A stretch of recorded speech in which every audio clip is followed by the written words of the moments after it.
Hello, everybody. Happy New Year and welcome to the first episode of Blind Spots.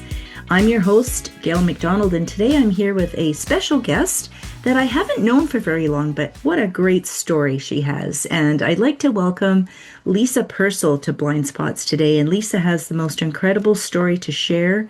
It's very encouraging. Her career journey has led her to many different places, and she's going to take us on that journey right from the start to where she is now. And the reason that I invited Lisa to be on the podcast is that after so many years of working with career changers and listening to their stories of the fear that they have and what if I do this and this doesn't work, I can tell you one thing: this lady had no fear, or if you did, Lisa, it didn't really get in your way. So welcome so much, and thank you for joining me today. It's just a great pleasure. Thank you. I'm very happy to be here. Excellent. Well, I love that you're happy to be here.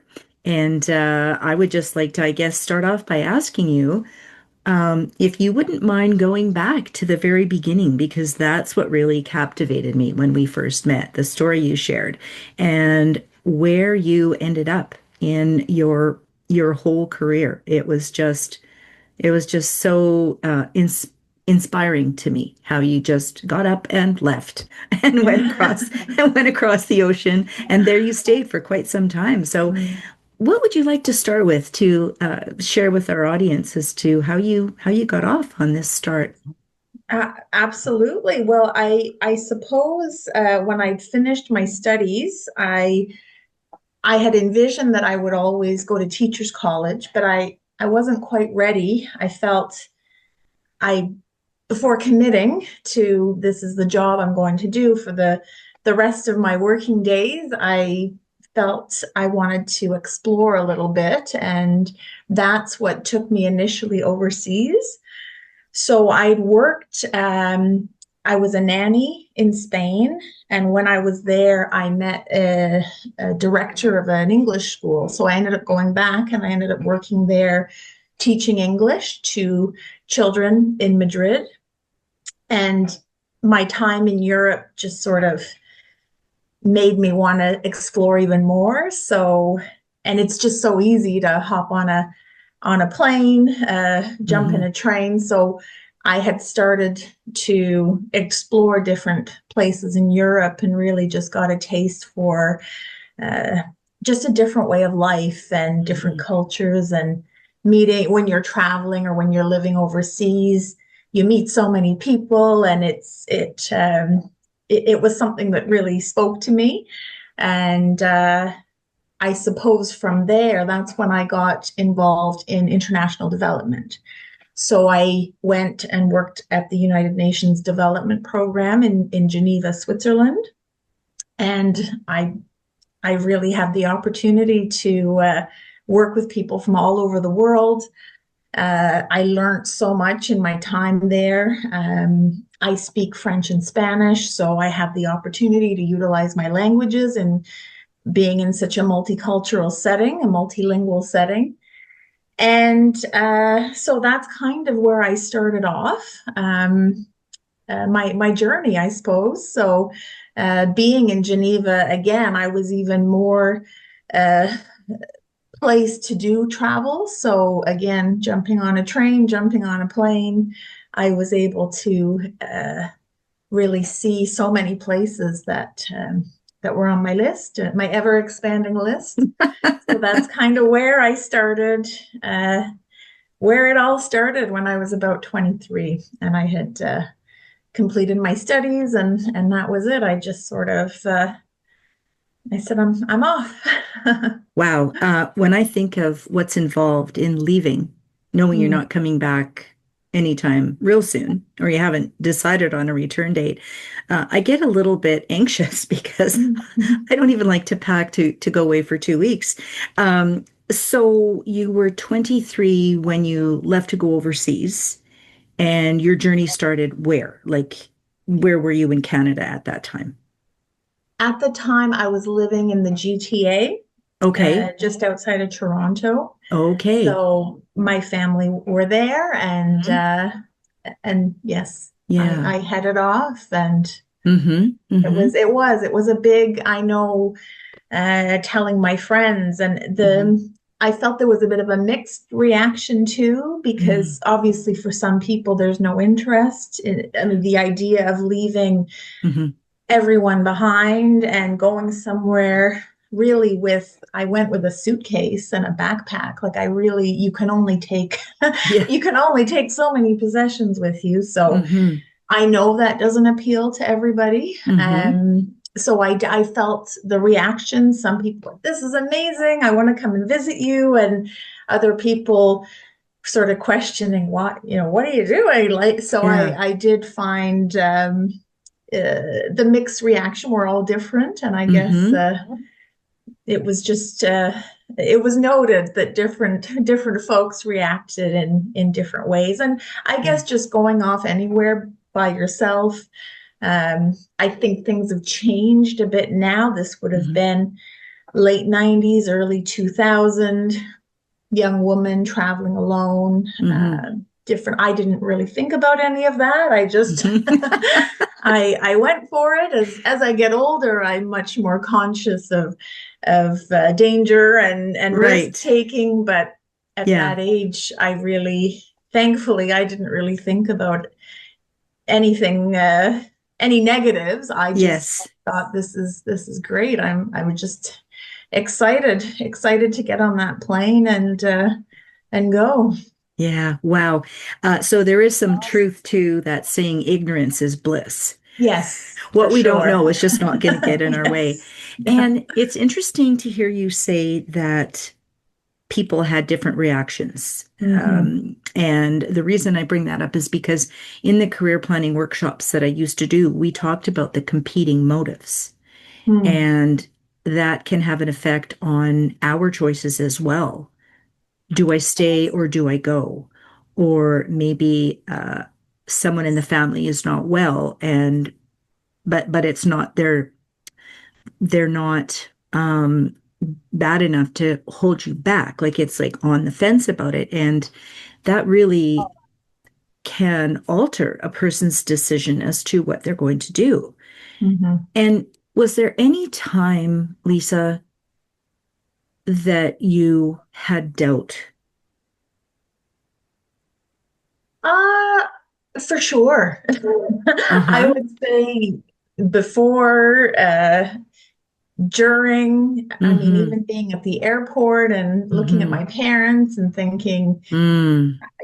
there's, as you say, different thing. I feel I was incredibly lucky because my mom and dad are adventurous spirits themselves, and I Mm. don't ever feel there was never any pressure on me that I had Yeah. to get married or have a certain job or have Mm-hmm. kids. But there was, I feel very blessed Mm-hmm. that I was just encouraged to be me. Mm-hmm. And I do have friends. I mean, I had a friend at university, and she took a position in the US, very far away from home. And her mom called her every night crying and saying, I can't believe you've left me. I miss you so much. And after getting those phone calls nightly for Mm-hmm. an extended period of time, she ended up going home. Mm-hmm. And I feel, as I say, I feel lucky because if I had gotten those calls, I don't know, maybe I would have come home. My Mm-hmm. parents never did that. They really Mm-hmm. encouraged me. They came out to visit me. Mm-hmm. And as a parent now myself, I, if my children have a desire to go overseas, do any sort Mm-hmm. of work abroad or travel, extensive travel, I mean, Mm-hmm. they have full support. I don't. I hope maybe we aim. I hope I don't put Mm-hmm. expectations on them that, oh, you must do this, you must do this. If Mm-hmm. they're safe and they're Mm-hmm. Mm-hmm. self-sufficient, I think that was part of it too. I always worked. So even when I took the position as a nanny in Spain, I mean, I wasn't paid very well, but I had accommodations covered, my meals were covered. so the money I did earn was all I needed to go Mm-hmm. explore Madrid, and it was I was independent, I suppose. So it Mm-hmm. wasn't like I didn't just travel around Europe for months at a time. I was always Yeah. working in some capacity, Mm-hmm.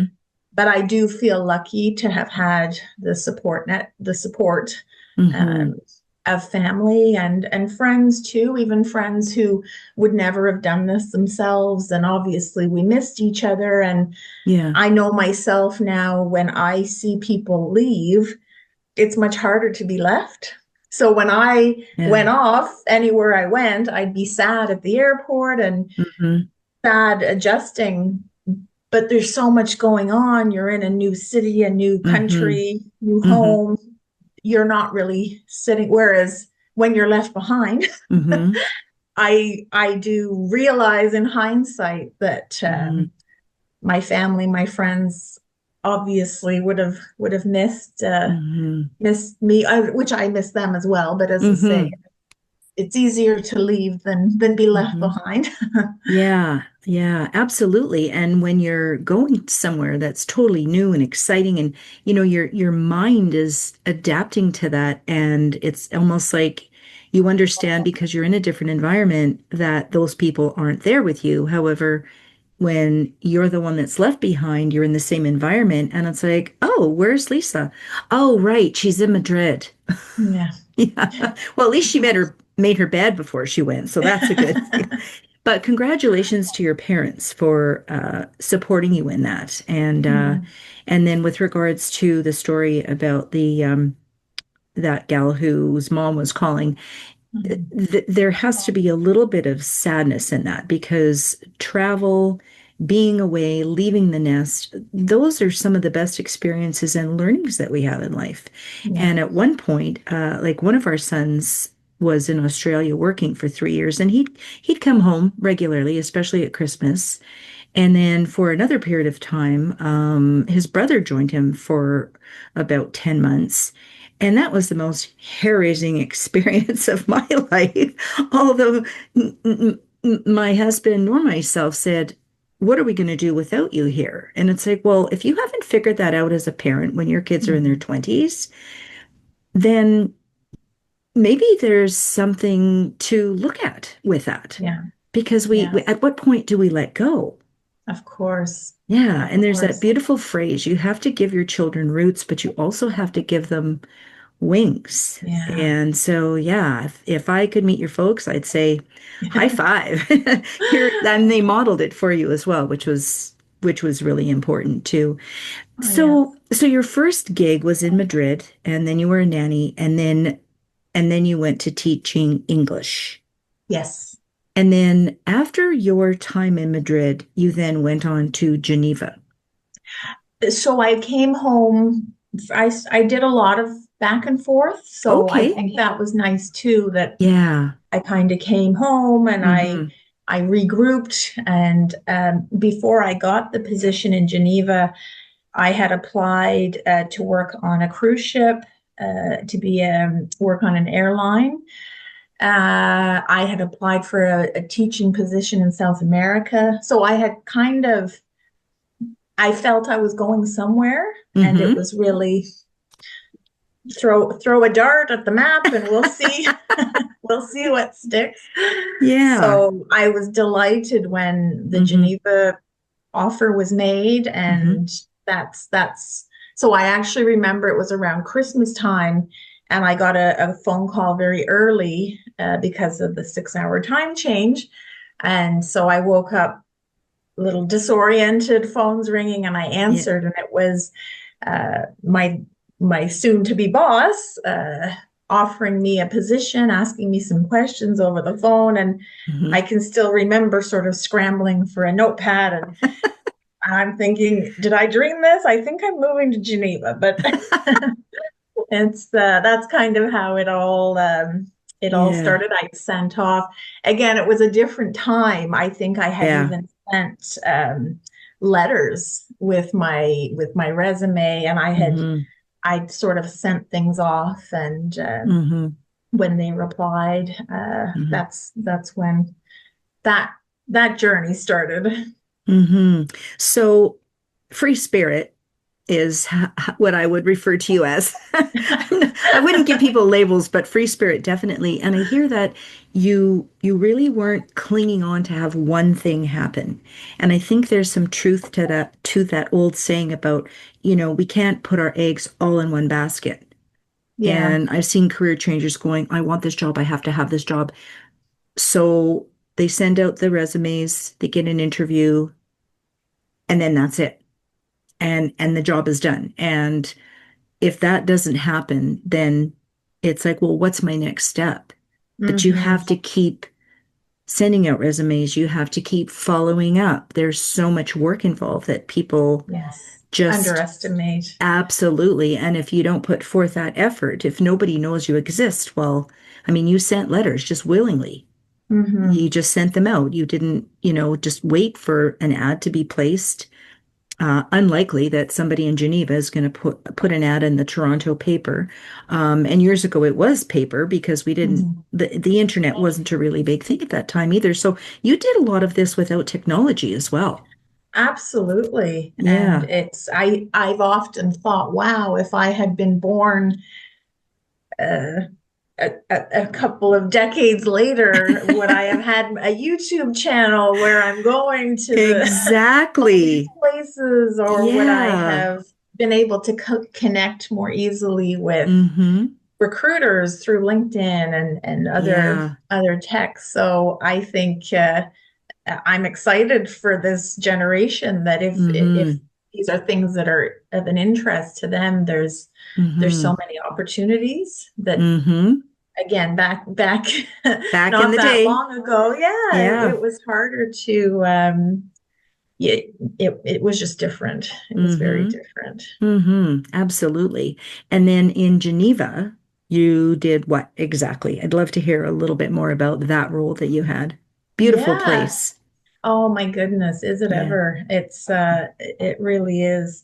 I started off as an intern, so it Mm-hmm. was a 6 month intern position, Mm-hmm. and this was again at the time deciding because the airline position was a more permanent role and the teaching in South America was more permanent. Mm-hmm. I think the cruise ship wasn't permanent per se, but if you finished a year, there was an incentive to stay on. Okay. Kind of so the other positions I felt that were possible routes for me held a little bit more security, but I opted for the Geneva one. I sort of liked that it was 6 months, that I could Mm-hmm.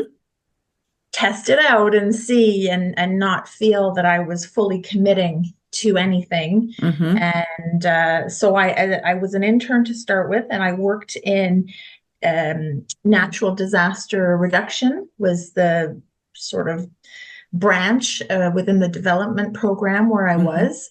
And I did research, I organized meetings, I organized a big conference, some workshops. I learned a lot about um, working in an office. So Mm-hmm. when up until that point, my only experience had been I'd had a lot of sort of student jobs, but Mm-hmm. this I as I say the teaching overseas and the nanny. Mm-hmm. This was my first opportunity to be in an office and just learn how Mm-hmm. different different computer software, and so it was really a fantastic learning experience. And Mm-hmm.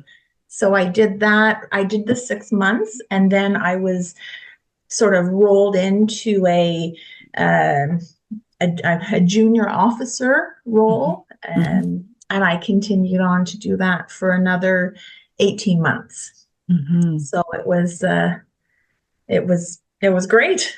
Mm-hmm. Yeah, definitely. Such diversity. Yes. And one thing I used to say to my career changing clients was always have a plan B. Hmm. And even though I didn't leave the country to work, I've exercised, before I became a coach, I exercised being diverse, like Mhm. learning different things, doing different jobs, and there was always something to fall back on. As my husband's job sometimes took us to different places, there wasn't always the opportunity to work in the same area that I did because some towns were pretty teeny tiny. And being diverse and being open to learn and curious, I would say it's safe to assume that you have insatiable curiosity. I absolutely, and I am. I wish I had multiple multiple days in the week to Mm-hmm. explore further.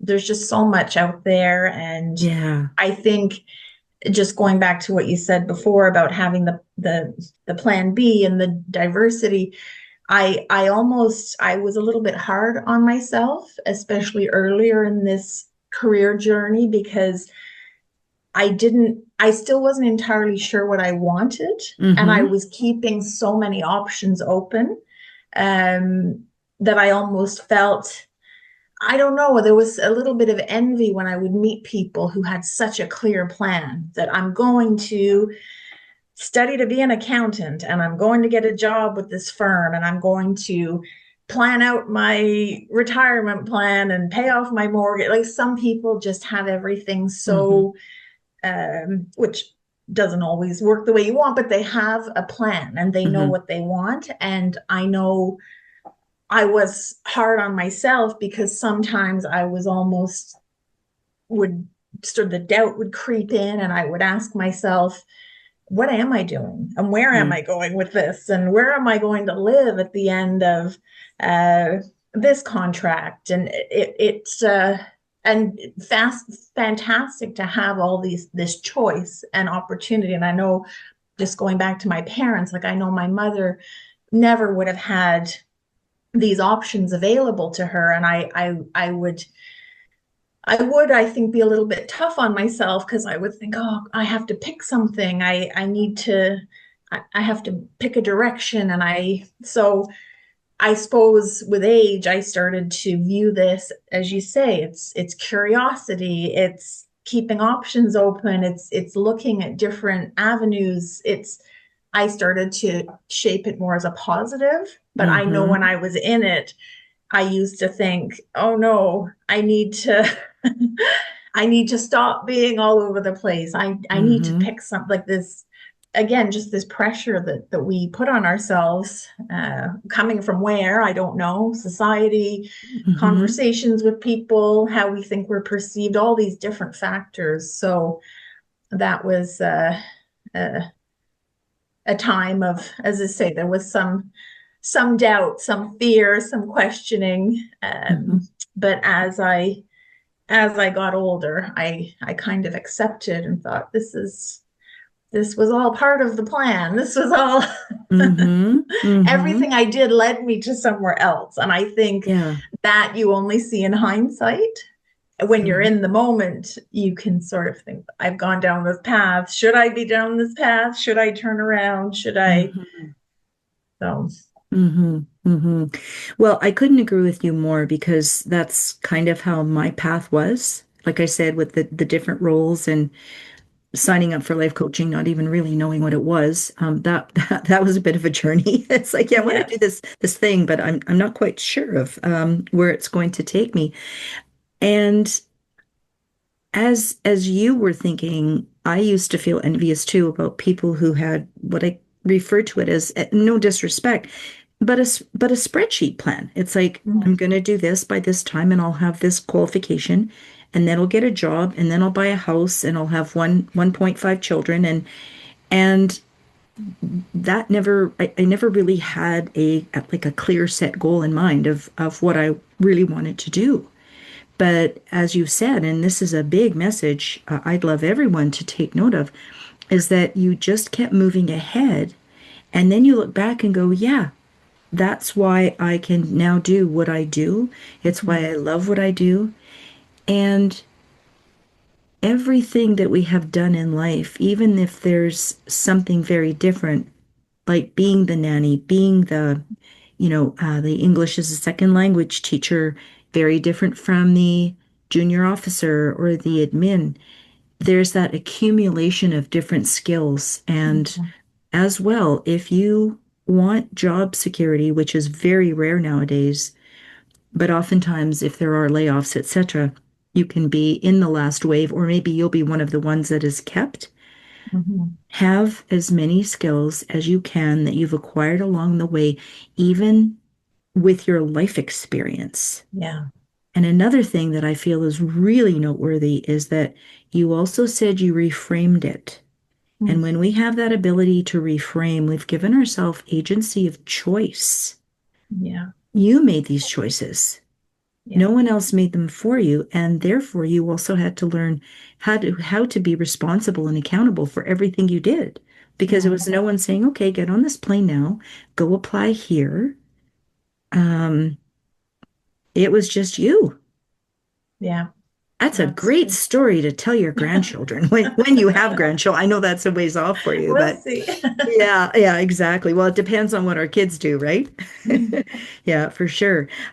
So then I know there's more after Geneva. Yes, So yes. because you took me through that journey when we first met. So what happened after Geneva? After Geneva, so I love Geneva. It's such a beautiful city. Hmm. It's it's not that big, and when you have the international community, it's even smaller. Mm. So I was looking at different opportunities, but they would have been outside of Geneva. So then I was exploring, do I want to go to Africa? Do I want to go to South America? There was all different um again, different choices in front of me. I I was trying to pick what worked for me at that moment. Now I was in my mid 20s, and I was starting to feel not so much that I wanted to settle down, but I was looking for something uh, maybe a little bit more, uh, just knowing where you stand a little bit more instead of taking a 6 month contract or a 9 month contract or what have you. And so I ended up moving to London. So I worked in initially, I worked in investment banking when I arrived. So I did a complete switch from working United Nations, international development, the field of natural disaster reduction. I ended up going to work for a very large bank in London, right in the banking district. So that was an experience in itself, being I could imagine. in that environment. So I did that for about a year. And then I ended up working for the European Bank. So it was a combination of um, the banking world and the development world. So it felt like a good fit with what I'd done previously. So they sort of refer to it as like a bank with a conscience, in that they still are. They operate as a bank, Mm. but they offer loans to people and small companies who may struggle to obtain a loan. So it was a very good. They do a lot of good work in getting people set up in their own businesses at a very small scale. So in that the time I worked there, I was in the evaluation department. So we almost like audit. They would evaluate the different projects that we're running throughout the bank. So I got to be involved in just all these different sectors, seeing what all these different businesses were operating and watching as they kind of get off the ground and start. So that was that was a really interesting place to work, and I was right in the heart of London, so it was uh, just a lot of fun, great people, a very international community again. I think we were a team of about 15, and we were all from 15 different countries. So it was a Mm. real, and then everyone was married to someone who was also from a different country. So when we had a team dinner where we brought our spouses, we were a real mix Yeah. of different How interesting. nations. So yeah, it was Yeah. a very, very, and again, it was sort of just combining the different skill set I had amassed up Mhm. to that stage of my life, combining them and then working in the development bank. So Yeah, yeah. I'm hearing it for the second time, and I'm still somewhat shocked that, one individual can do all this in a lifetime. I mean, and I'm sure there's, other, thousands of people that have done this, but I'm hearing your story, and it's just absolutely fascinating to me. And then you shared something with me about what happened in London. mhm. So that's where I met my husband. So Yeah, that was that's what I was waiting for. Yeah. so we met and yeah, we ended up staying for 7 years, and he is a physiotherapist, so he was working there, and I was working in the development bank. And after we had been married for a little bit, and we were thinking we might be hoping to add to our family, so we looked at either moving to um, a smaller place outside of London or Ireland, which is where my husband's from, or coming back to Canada, which is where my parents were and where I grew up. So in the end, we chose Canada, and we came back here. I We settled in Ottawa, um, really because it was sort of a new city for both of us. We had looked at Toronto and the GTA, and actually grew up in Montreal, so we had looked there. We were just sort of, again, a lot of choice. Where do you go? Where do you hang your hat? Where do you start applying for jobs? So we had heard good things about Ottawa, and we made our way here. And my mom and dad, and my brother, so we had family around us, which is so Hmm. important. It's been great. And when we first arrived, I got a job working for an organization that works within education. So I administered scholarships for both Canadians who go overseas and study abroad, and also for international students who come to Canada and study here. So I got to work with again, it was a very different work setting, a different employer, but I got to work with some fantastic colleagues, and Hmm. we did a lot of really interesting travel. I got to visit different colleges and universities across Canada, learn a little bit about the different programming that they offered, as I say, both for the Canadian students within their schools, what opportunities were out there for them to go overseas. And again, if this had existed when I was a student, I would have loved to go have done a semester somewhere. So I was quite passionate about this, working in this education sector. And it was around this time I was pregnant with my daughter, she's my eldest. And I had always, I think I mentioned at the beginning, I had always planned to go to teachers college. So Hmm. I was 23 thinking, I don't know if I want to go. I just don't know if I want to do this yet. Hmm. And then when I was pregnant with my daughter, I thought, if I don't do this now, I imagine it will be harder to do this Hmm.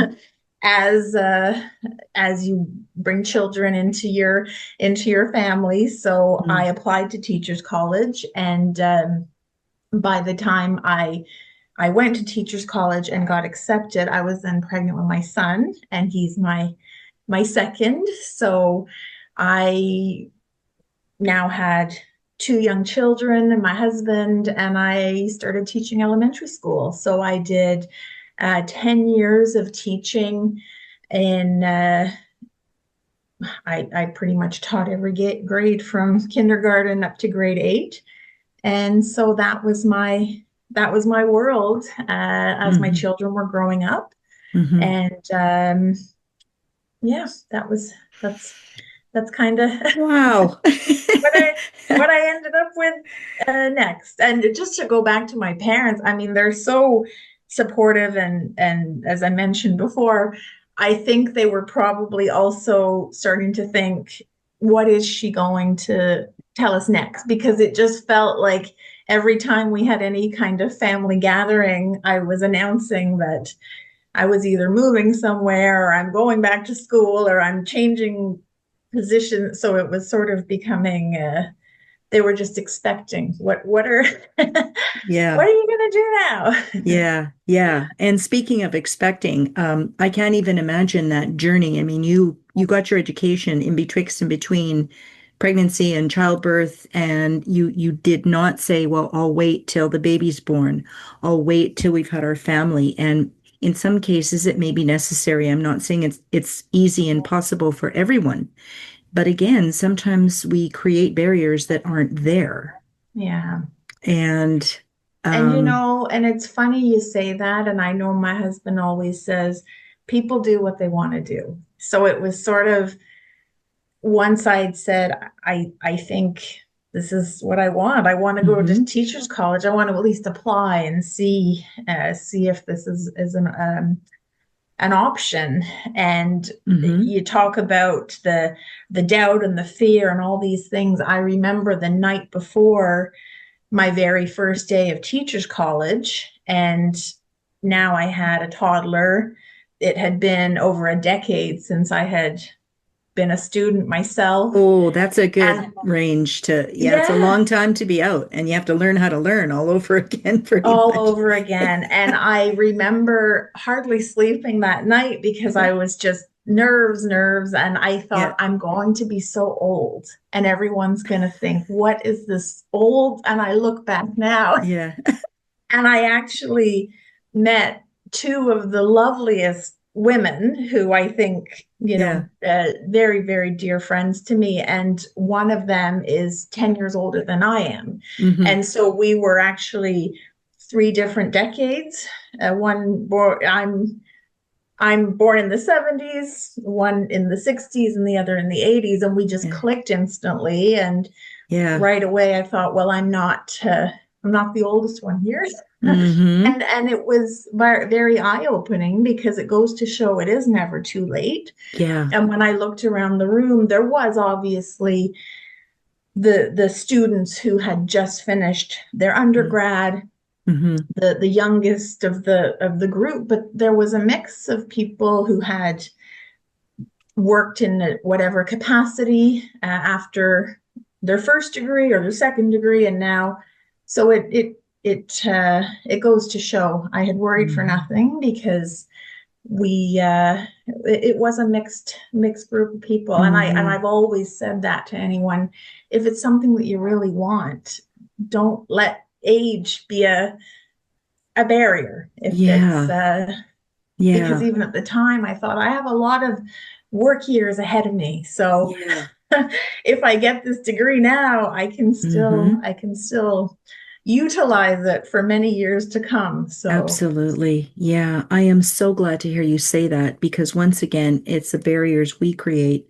And a couple of shows ago, I was talking about a book called This 17 Lies and the Truth That Will Set You Free. And Steve Chandler is the author. And one of his lies that I talked about, is those things we tell ourselves is that, well, I'm too old for that. yeah, And that it almost makes me sad. It's like, well, but why are you too old for that? And yes, this is specifically for Canadians. I don't know about listeners out of the country, how it is in their state or their country, but in Alberta here, I know that there are some universities that offer free university courses to anyone over the age of 65. yes, And yes. I'm Same like, in Ontario. what really? I did not know that. So right away, I'm on the website and I'm looking and I'm like, okay, which one? What am I going to do now? And I mean, is there ever any end to Yeah, what we can learn? And there is such a beauty in spending time with people in different generations because we can mm, learn. I yes, I'm a senior that thinks, wow, what can I learn from someone who's 20 or 30, or Yeah. what can I hear about their different perspectives of living? Because I may have been here longer, but I don't know everything.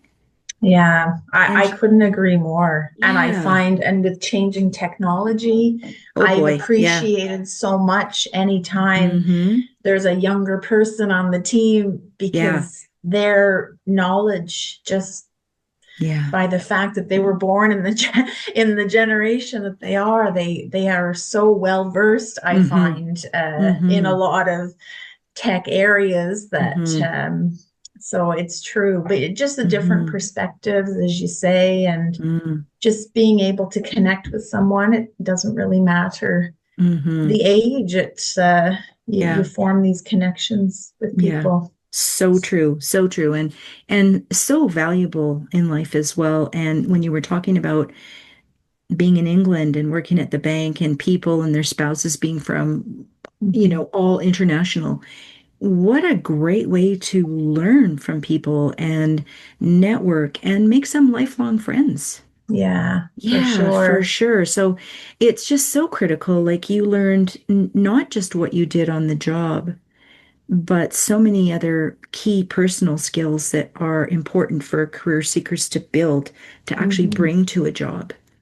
And you also said something to me which we didn't discuss when we first met, before we actually started recording here. And I feel that it's a very good message when you made the comparison of, where you are now, and if you'd like to share, where you actually ended up, and Mhm. Yes.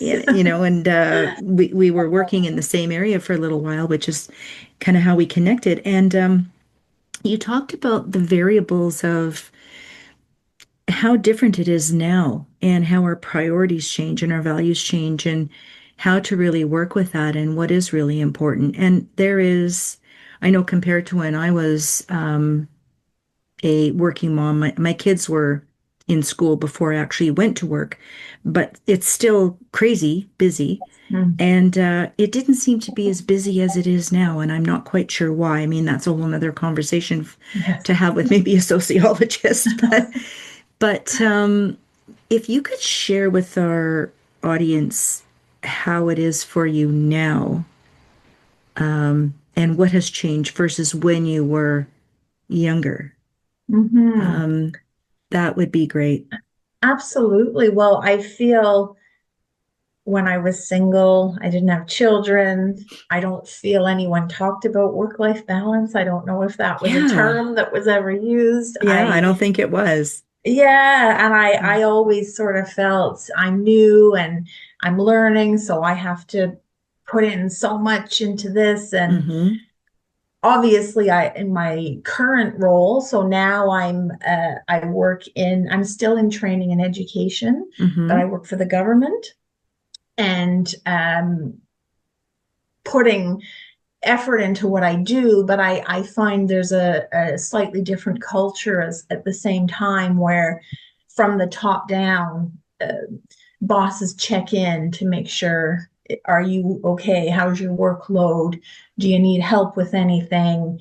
We're encouraged to attend any webinars on well-being and time management, stress management.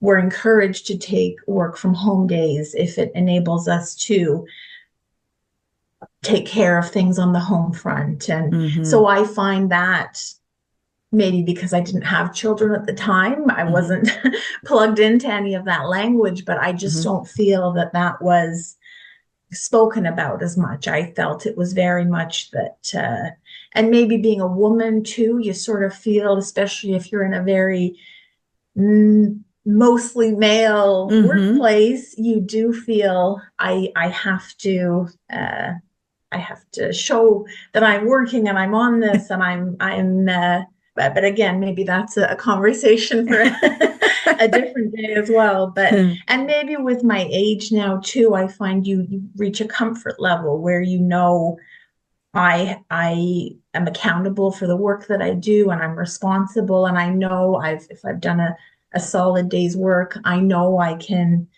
call it a day, and Mm-hmm.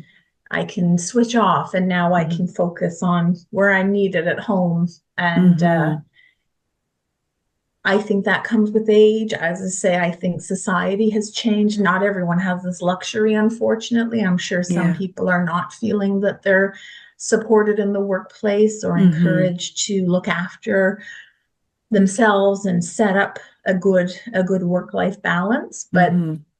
I feel for me now, I'm in a much better place in that way when Mm-hmm. I compare to work that I would have done in my early mid 20s and Mm-hmm. even into my 30s.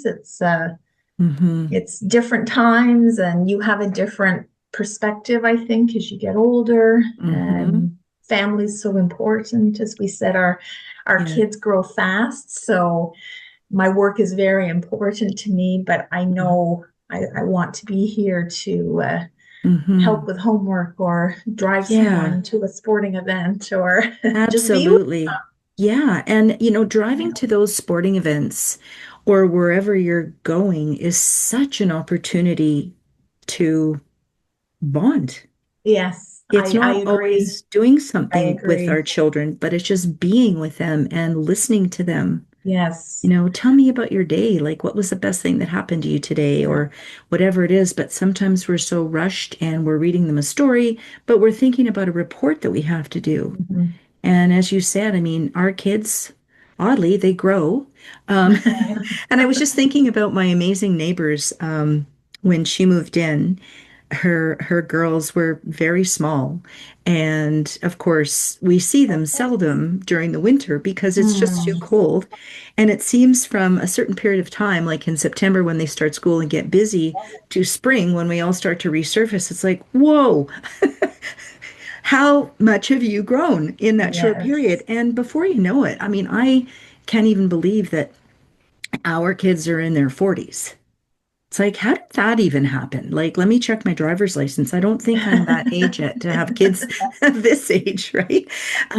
So critical. And it is difficult. And I'm so glad to hear you say that your employer has given you that opportunity. And as we spoke a little bit about too, like oftentimes that sandwich generation, there's the parents that might be elderly and need our support. And then we are still raising children and we're in between. And sometimes it can be overwhelming for people. Yeah. And that takes us into a whole other topic of, how to deal with overwhelm and all of the above. Mhm. So, Lisa, if you were to leave our audience with some very insightful learnings that you have gained in these, it sounds like maybe a couple of decades that you've been traveling through this, Mhm. and then the last few years you've kind of settled in. What would you say to people, especially, I would say, some of the younger generation who really would like to spread their wings and the sort of as we're, middle age and we're kind of settled in. Mhm. Um, I'm also wondering if there's anything for them. But yet another thing I'm focused on too is, some people who may be close to retiring and they've done something for 30 years and now they're looking at, okay, well, what's next? Um, what would you say to these folks in these specific generations? Because it sounds like, except for the retiring piece, Mhm. you've pretty much nailed it all and done it very successfully. Oh gosh. Thank you for saying that. As I say, it didn't always feel that way. Mm-hmm. And as we chatted about earlier, when you're younger, you're not necessarily thinking about mortgage payments or Mm-hmm. practicalities of life. You Mm-hmm. have that freedom. Hopefully, you have that freedom to say, I'd like to take a chance on this. And I think if anyone has anything that's just a really burning, whether it Mm-hmm. be to start a business or get into a field, I think it's important to at least explore it. Yeah. And I don't I understand, as I say, now that I'm older, you can't necessarily just change direction and sell your house and make all this work, but you can dip your toe in things. So Okay. if someone has, if they've pursued a career, if I go back to my accounting example and say, oh, I want to be an accountant and that's it, but you had a lifelong dream of being in music or working with kids or Mm-hmm. whatever it may be, I would say just look for those opportunities, even as a Mm-hmm. volunteer, or Yeah. um, just do some networking and chat to people about what is it Beautiful. like where you work, and Yeah. do you think there could be a fit for someone like me? Could I even come in and maybe shadow? I think Mm. if we ask things and you have a genuine passion for something, Yeah. I do think that people pick up on that Yeah. and say, wow, you obviously really love whatever it is that we do. Come on in and Yeah. let's chat about what we do. And I think if you don't and you live all your days and say, oh, I wish I had Yeah. done this when I had the opportunity, or, Mm-hmm. I mean, we get one life, and if you're interested in something, dip in a little bit and just see Yeah. what it's what you never know what possibilities could be out Mm-hmm. there. Mm-hmm. That's interesting because that is exactly what I used to teach in these workshops. So Mm-hmm. it's textbook.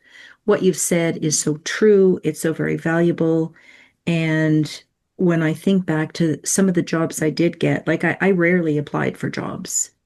It was just through networking. Yes, And it's the so same much with, happens. oh my goodness, but you have to ask. Yeah. It's all in the ask. That's it. And Mm-hmm. ask with the intention of learning, be grateful, be gracious, Yes. offer back anything you can do for someone. Just have that connection with people. If we don't Mm-hmm. get out of our house, nobody knows we even exist. And nowadays we have that beauty of technology where we can join groups. I mean, goodness, the internet has groups for everything. Yeah. I looked for an Instapot group because I bought an Instapot, didn't know what to do with it. And lo and behold, there's an Instapot group. There's And a I'm group. like, well, I'm not that deep into it. So I'll just learn by myself and make recipes and make mistakes, right? Excellent. Oh my goodness, Lisa, this has been such a pleasure. I just really am grateful that you took the time to come on to the podcast. And I feel that there's going to be a lot of career changers that are going to be inspired, Thank you. and it's like Thank you for something saying for that. all ages that you've shared. I got to Mm. share the senior part because that's kind of where I am. Oh. Everybody will get there, right? Absolutely. Yeah. And once again, have the best New Year's to everybody and a great New Year's to you as well, Lisa. Thank And you. I'm just so very grateful for being with us, for you being with us today.